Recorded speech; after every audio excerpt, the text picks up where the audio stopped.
Et on termine cette émission avec la pépite santé. Salut David. Salut Alix. David, aujourd'hui tu reçois Romain Casavant, CEO de Board4Care. Bonjour Romain et bienvenue. Bonjour Alix. Question Merci. simple Romain, en quoi Board4Care se distingue? Alors Board4Care, c'est avant tout de l'informatique pour les médecins. Voilà, je pense que le distinguo maximum de Board4Care, c'est que cet outil, ce logiciel, est pensé exclusivement pour les médecins. Et c'est globalement ce qu'on n'a jamais fait dans l'informatique de santé. Vous pouvez préciser le principe en fait de cet outil?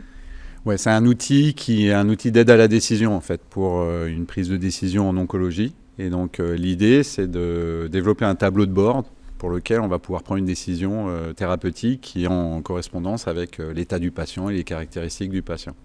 Et tout l'enjeu, c'est qu'aujourd'hui, il y a 3-4 logiciels pour pouvoir agréger toutes ces données au même endroit. Et nous, ce qu'on développe, c'est comme un tableau de bord dans un avion et que le pilote va pouvoir prendre sa décision tout seul. Donc c'est exactement l'objectif, avec des aspects visuels très importants. Et de surcroît, ce qui vient d'une autre expérience, c'est d'intégrer du design. Et en fait, je suis allé chercher une boîte de design de jeux vidéo pour intégrer ces éléments-là dans l'outil de telle sorte que ce soit immersif, que ce soit logique et que le médecin n'ait jamais envie d'en sortir en fait. Voilà. Alors j'ai une première question pour vous, Romain. Vous venez du monde corporate. Vous étiez CFO d'une énorme société qui s'appelle Siemens. En France. Et on vous retrouve aujourd'hui dans le monde des startups. Et d'ailleurs avec un premier succès avec Medexprime, puisque ça a été l'un des énormes succès dans la santé numérique, une société que vous avez revendue il y a quelques mois maintenant. Et là, vous repartez sur une nouvelle société. Comment on fait pour passer d'un monde ultra corporate et en plus de la finance dans un monde beaucoup plus agile et souple comme les startups? Alors c'est intéressant parce que ça résonne sur qui on est en fait. Et accessoirement, mon père faisait du commerce. Et mon père a monté une boîte et s'est planté. Et du coup, moi j'ai fait de la finance. Et je suis allé dans le monde rassurant des grandes entreprises. Mais il y avait une dissociation entre qui j'étais, en vrai. Bon, bien sûr, je savais compter, hein, c'est la moindre des choses pour la finance. Qui j'étais, ce sur quoi je me projetais. Et typiquement, c'est pour ça que j'ai travaillé dans des grandes boîtes. J'ai appris énormément. J'ai appris le SAP, j'ai appris la structuration, j'ai appris les process. Mais moi, je n'étais pas fait pour ce monde-là. Et il m'a fallu du temps pour m'en rendre compte. Et le jour où j'ai basculé dans le monde des startups, ça a tout changé. Et là, je me suis vraiment réalisé. Et en fait, il y a 15 ans de ça, j'ai eu la chance de diriger une filiale de Siemens, effectivement, qui s'appelait Siemens Health Services, où je me suis retrouvé tout seul à gérer un naufrage. Et donc, on a redressé cette société. Et le flash a été à ce moment-là en se disant, mais c'est exactement ça que je dois faire. Et en fait, ça s'est tellement imposé à moi que quelques années plus tard, évidemment, j'avais continué sur ma lancée parce qu'on est un peu têtu, etc., etc. Quelques années plus tard, je me suis dit, il faut que je fasse ça. Et depuis que je fais ça, mais quel bonheur. Et du coup, en fait, on se rend compte qu'il y a des profils divers et variés en termes de CEO dans l'univers des startups de la santé. Quel est votre secret de sauce pour pouvoir réussir et vous imposer sur ce marché très exigeant? Alors David, on va être franc, je pense que quand tu regardes les stats, 35% des CEO sont hyperactifs. Et l'hyperactivité, ça va pas très bien avec les grands groupes sur lesquels... c'est pas beaucoup en fait, 35%. C'est surreprésenté par rapport à la population normale. Et donc il n'y a pas complètement de hasard, c'est-à-dire qu'on ne tient pas vraiment en place, on a énormément d'idées, on a envie d'aller de l'avant et on est un peu frustré dans les grandes sociétés. Et c'est ça le matching qui va pas bien. Du coup, je pense que la secret sauce, c'est on l'a en soi ou on l'a pas. Faut quand même aimer prendre des coups, faut quand même être extrêmement résilient. T'en as aussi beaucoup qui font des trails ou des sports d'endurance. C'est pas un hasard. C'est-à-dire que l'histoire d'une start-up, c'est je vais faire 80 bornes, mais je sais jamais l'histoire. Je sais que je vais faire 80 bornes. Je sais que je vais partir du point A jusqu'au point B et je sais jamais comment je vais y arriver en vrai. Par contre, je m'entraîne. Je m'entraîne. Vous faites donc le lien avec le sport. Est-ce que vous êtes un sportif accompli également? Alors, je ne sais pas si je suis accompli, mais j'ai fait un Ironman, je fais de l'ultra-trail. D'accord. Voilà. Et c'est exactement ça, David. Et donc, Mon c'est plan des valeurs d'entraînement, c'est des valeurs qu'on peut transposer dans les qualités d'un CEO à succès. c'est 100% la même chose. C'est 100% la même chose. On veut quelque chose, ça c'est la vision. Voilà, la vision de sa société, c'est je veux développer le meilleur tableau de bord au monde pour les oncologues. Bim, ok. Comment j'y vais? Il y a des méthodes, il y a des points de passage, mais in fine, on ne connaît pas exactement la route. Et il faut accepter cette part de risque. Il faut accepter le fait que, oui, on va traverser sur un chemin où à gauche on se plante, à droite on se plante, sa femme vous engueule parce qu'on gagne moins d'argent qu'avant, que dans l'industrie. C'est une réalité. Alors, sa femme ou son mari, peu importe la position d'ailleurs, et quelle qu'elle soit, parce que et j'encourage fondamentalement les femmes à se lancer dans ces activités aussi. Il n'y a vraiment pas de sujet là-dessus. Mais l'enjeu, c'est ça, c'est de se dire, ok, j'ai une ambition, j'ai une vision, je ne connais pas exactement le chemin. Par contre, il y a des méthodes, il y a des techniques, et il y a de l'entraînement. Et on sait qu'on va en chier. Ça, c'est comme dans tous les marathons ou dans tous les sports longs. On va en chier. Mais c'est pas grave. Parce qu'on connaît et on aime plutôt ça, d'ailleurs, la douleur, à un moment donné. On s'y habitue. Ah oui, on s'habitue à la douleur. Un peu. Et c'était Anthony Bourbon aussi qui parlait de ce sujet-là. Je ne sais pas si vous avez entendu parler de ce sujet, mais il disait effectivement que, en fait, plus on était habitué à avoir mal et plus la douleur était rentrée dans un système où en réalité c'était plus du tout de la souffrance. Alors, ce qui est intéressant, et je crois qu'il ne faut pas aller chercher ce point-là, la douleur en tant que telle, mais on sait que ça va faire partie du voyage. Oui, attention au message qu'on fait passer sur ça va faire partie du voyage. Performance et... Non, mais ça va faire partie du voyage. Ça peut devenir toxique. Voilà, exactement. C'est exactement ça. Quand même. C'est exactement. Et jusqu'où on peut repousser, en fait, c'est comme le surentraînement, etc. Jusqu'où on peut repousser les limites. Et là, je vais refaire l'analogie avec la start-up. Quand tu as une équipe de 40 personnes, ce qui était le cas chez Medexprime.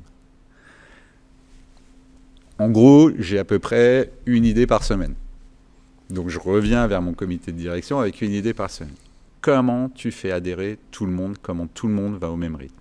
Il y a une règle intangible dans les activités humaines, c'est la vitesse d'une équipe, c'est celle de son maillon faible. Donc, si tu oublies quelqu'un, plus rien n'avance. Donc, l'enjeu quant à ces profils-là d'entrepreneurs, c'est de s'accorder avec les autres. Trouver des gens qui vont t'aider à calmer tes ambitions, à les structurer et à les projeter dans le temps. Alors justement, indispensable. Alors justement, on parle de l'accompagnement des entrepreneurs parce que seul on ne peut pas réussir.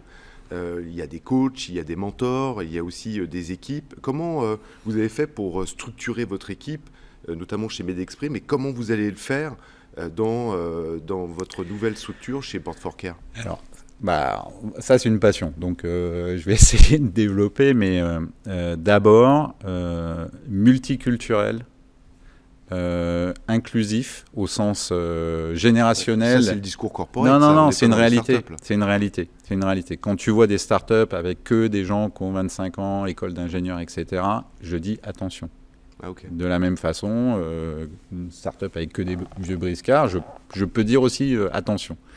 Que des hommes, attention, que des femmes, je ne sais pas. Mais alors, que pour des pousser hommes, la attention. réflexion, cette diversité, elle apporte quoi concrètement? Et en fait, c'est de la diversité créer la richesse, à mon sens, intellectuelle. C'est-à-dire qu'en fait, les idées, l'intelligence collective est nettement supérieure parce qu'on a plusieurs points de vue, on a plusieurs sensibilités. Je vois chez Medexprime, on avait 7 nationalités. Très rapidement.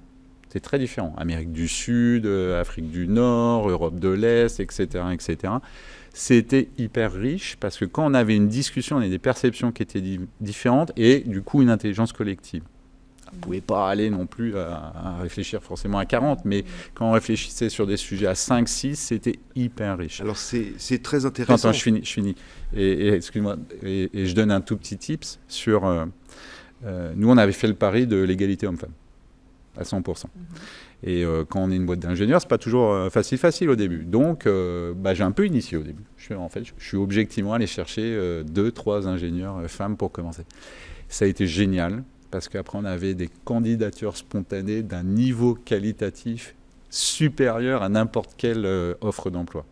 Donc ça a montré aussi que dans ces boîtes tech, quand on ouvre la porte et qu'on met ça comme principe, l'égalité, et ben en fait, ça suscite des vocations.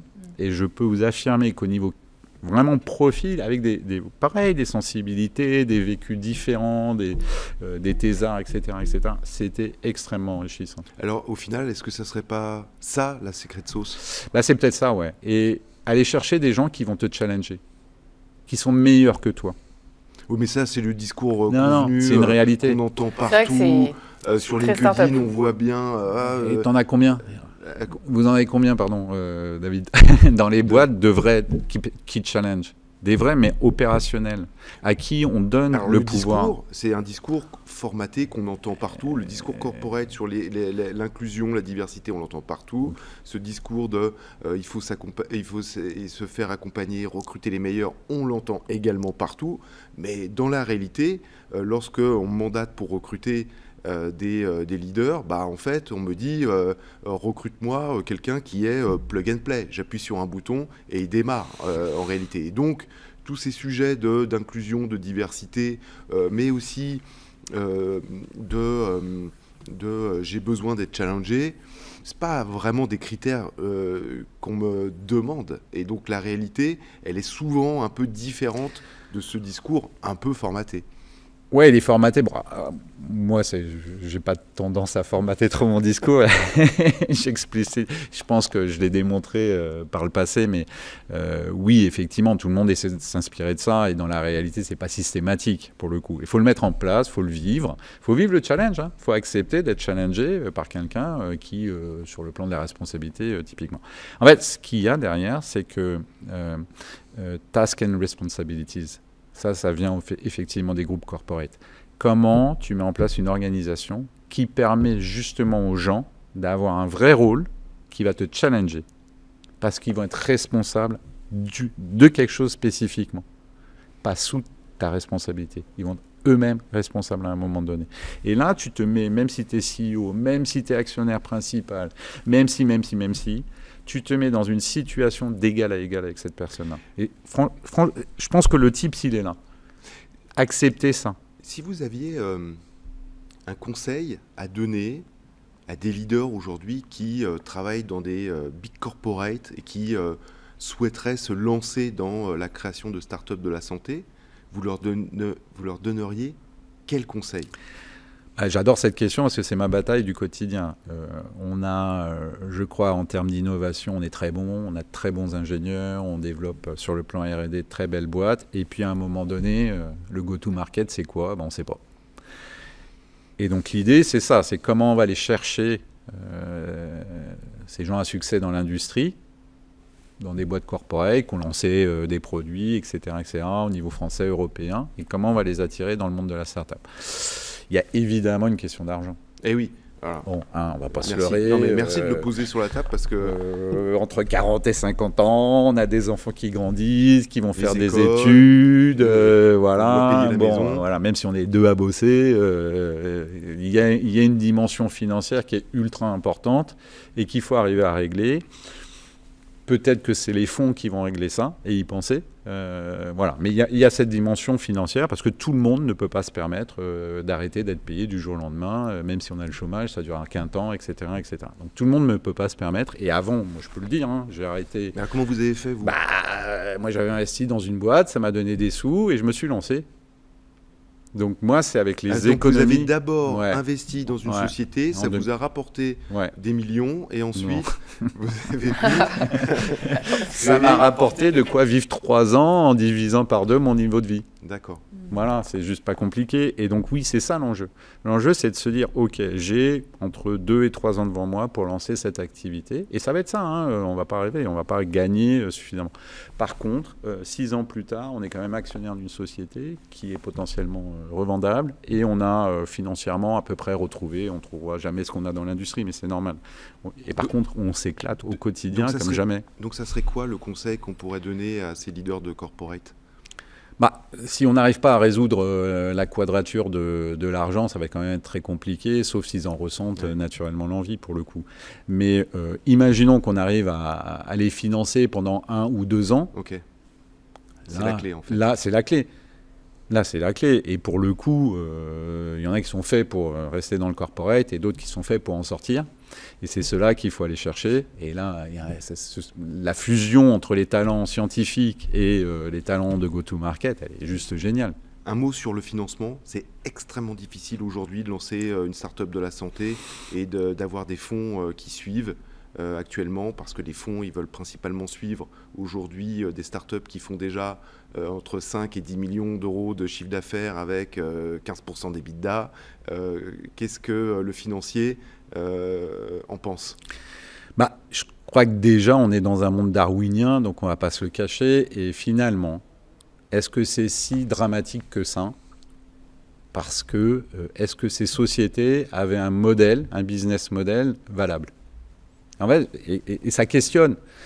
Il y a une société là récemment qui s'appelle Radium, qui a levé 16 millions d'euros, from scratch. En l'occurrence, je connais Paul Errand, j'ai vu ce qu'il faisait depuis 2-3 ans. C'est assez génial, hein. Il a développé un foundation model pour l'imagerie, pour la radiologie, donc vraiment l'assistant virtuel typiquement pour l'imagerie, pour la radiologie. Il a levé 16 millions d'euros. Donc quand on dit c'est impossible, c'est pas vrai, en partant de Scrum. C'est pas impossible, en fait ça oblige l'entrepreneur à se poser la question de à qui je vais vendre ce produit. Pas quel est le plus bel outil que je vais créer au monde, à qui je vais vendre ce produit et comment je vais le vendre. Et donc, c'est pas impossible, David. J'ai une toute dernière question pour vous, Romain. Le patient est souvent exclu dans les développements tech des startups de la santé. Ouais. Très court, un dernier mot sur ce sujet. Il faut l'intégrer dans sa réflexion. C'est vrai qu'en Europe, ça passe quand même par le médecin, mais c'est le couple médecin-patient. C'est comment le médecin va pouvoir partager au patient cette information. Si on ne l'intègre pas dans la réflexion et dans l'outil, finalement, on passe à côté de ça. Merci. Je suis entièrement d'accord. Merci beaucoup, Romain. Merci, David. Merci Romain, CEO de Board for Care, et merci à toi, David Mercier. C'était la Pépite Santé. Merci au Paris Santé Campus de nous accueillir. Quant à moi, je vous dis rendez-vous le mois prochain pour une nouvelle édition de Santé Future sur Be Smart for Change.